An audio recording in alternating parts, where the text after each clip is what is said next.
இந்த 4.5 ஆண்டு காலங்களில் செய்த சாதனைகள் என்று மக்களிடம் இவர்கள் சென்று கேட்கின்ற பொழுது மக்கள் நிச்சயமாக திருப்பி கேள்விகளை கேட்பார்கள். அதற்கு இவர்கள் பதில் சொல்ல வேணுங்கிறாங்க.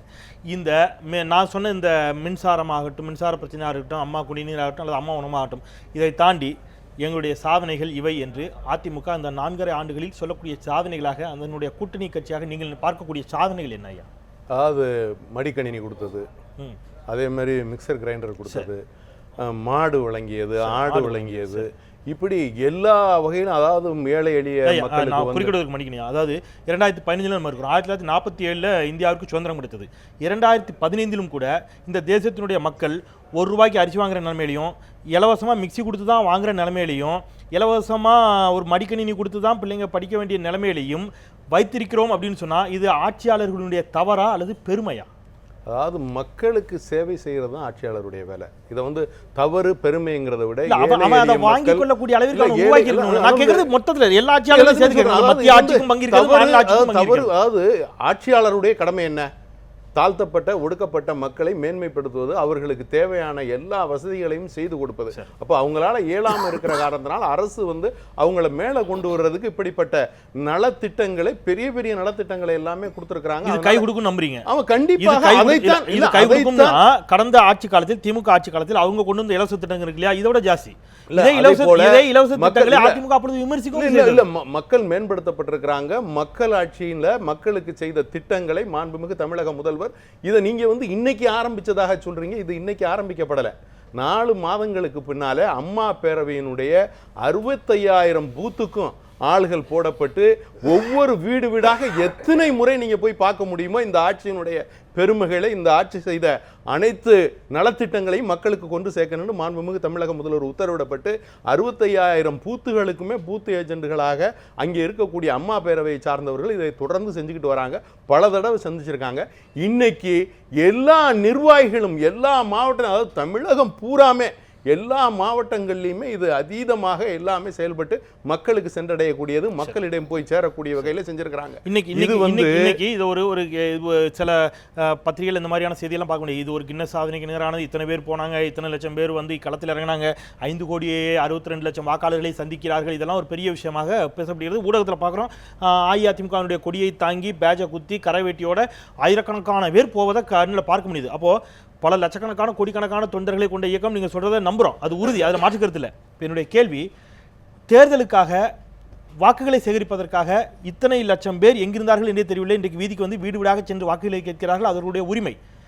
இத்தனை 1000 பேரும் இத்தனை லட்சம் பேரும் இந்த மழை வெள்ள பாதிப்புகளின் போது எங்கே இருந்தார்கள்? இல்லை, எல்லாருமே செயல்பட்டுருக்காங்க. நீங்கள் அதாவது யாரெல்லாம் தொண்டர்களாக யாரெல்லாம் இந்த இதில் இருக்காங்களோ அவங்களும் மக்கள், அவங்களும் இதில் பாதிக்கப்பட்டிருக்கிறாங்க, அவங்களும் செயல்பட்டுருக்கிறாங்க. யாரெல்லாம் செயல்பட முடியுமோ அவங்களும் செயல்பட்டுருக்காங்க.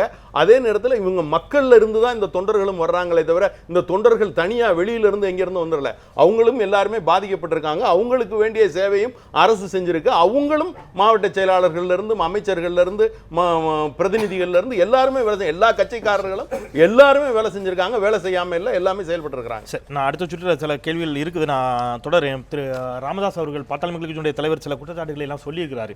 நீங்கள் இந்த வாட்ஸ்அப் மூலமாக உரை நிகழ்த்தியதும், ஒளிப்பதிவு செய்யப்பட்ட அவருடைய தமிழக முதலமைச்சர் மாண்புமிகு செல்வி ஜெயலலிதா அவருடைய குரல் கேட்டதும், அதே மாதிரி தொலைபேசியின் வாயிலாக அழைத்ததற்குமான செலவு இருக்குல்ல, இதை வச்சு ஒரு மருத்துவ கல்லூரியை கட்டியிருக்கலாம். 150-200 பேருக்கு மருத்துவ வசதி செய்து கொடுக்கக்கூடிய அளவிற்கு மக்களுடைய வரிப்பணம் வீணாக இருக்கிறதுன்றார். நான் அடுத்த சுற்று அது தொடர்பான கருத்துக்களோடு வருகிறேன்.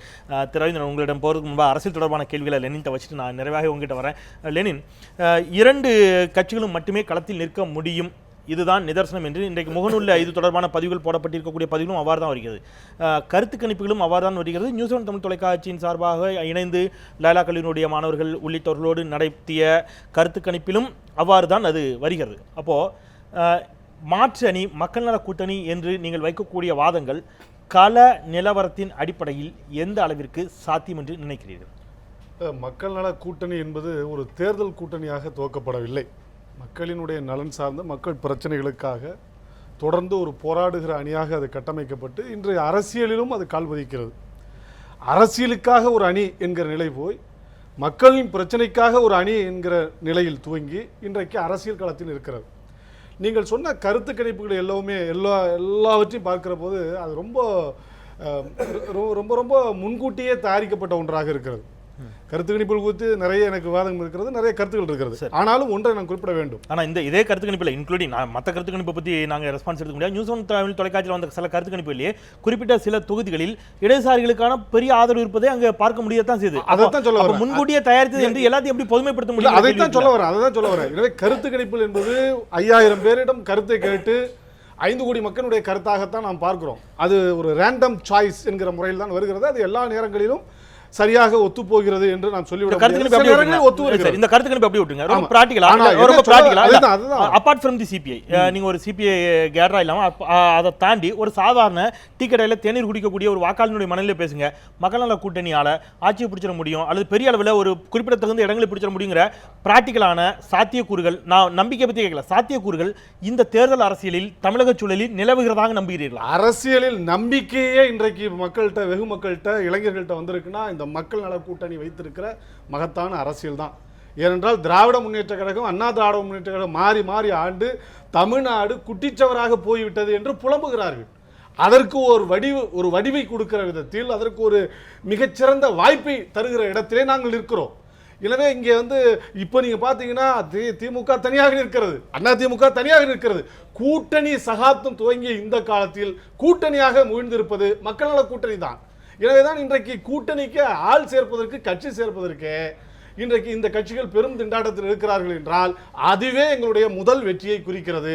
நிச்சயம் இளைய தலைமுறை, படித்தவர்கள், நடுநிலையோடு அரசியலை பார்க்கக்கூடியவர்கள், நடுத்தர மக்கள் இவர்கள், ஏன்னா இந்த அரசினுடைய செயல்பாட்டால் தொடர்ந்து பாதிப்புக்குள்ளான மக்கள் இவங்க எல்லோருமே இணைந்து பார்ப்பது, ஏதாவது ஒரு விடிமோட்சம் வராதா, தமிழ்நாட்டில் கிடைக்காதா, நமக்கு ஒரு வாய்ப்பு வராதா என்று நினைக்கிறார்கள்.